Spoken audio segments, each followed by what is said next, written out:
Good morning, everyone. Good Tevach, Shavua Tov. We are continuing here in KITZUR SHABBOS. We're in the Malach of Maimer of gathering. And he writes like this, Nispazu Peros, if the Peros have been spread out.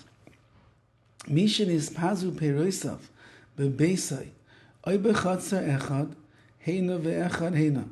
If you have Peros, you have fruits that were spread out in your house, or in your chutzner, or in your courtyard, one over here, one over there.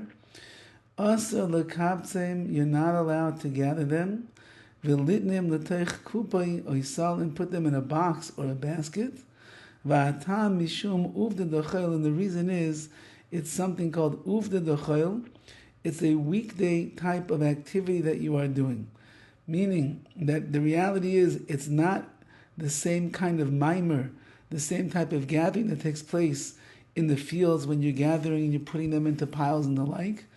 But since that your action resembles the uvda dochel, the weekday action that you do when you do mimer, therefore there's a gezer, there's a decree that you're not allowed to do that on Shabbos either. Umikol makom, nevertheless, kashenaflu b'bayis, if your fruits fall in the house, it could be that there's a heter, there's a permissibility to put them into your lap, or your ksus, or into your clothing. Hold on in that way. Even though that we allow you to gather them when they're in the house, because it's certainly not like gathering them outside in the fields. If you'd be able to gather them together easily in the way of a shinui, of the kind of backhanded way, you should still use a shinui, the backhanded way, the not regular way to do it, because at the end of the day, because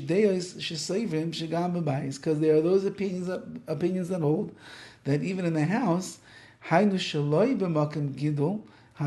even in a place where the peros, where the fruits are not growing, shayech is gamkein meleches maimer, the malacha of maimer of gathering still applies.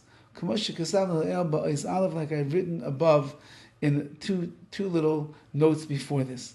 So that means, says the KITZUR, that wherever you could limit the action that you're doing appearing like the malacha of maimer, a person should do, even though that in your house you're allowed to gather. But when you gather, you do it in a way that still is with a shinui, second best way, like the roundabout way to do it, and that way you will avoid looking like mimer altogether. Because all of that is if some fruit falls over here and some falls over there. But if they fall in a way that it all falls down together as one, so you have like your fruits fell out of your bag and they fell into a pile on the floor. In that case, you can even just pick them up and put them directly into a basket or a box, because there's no gathering that is done.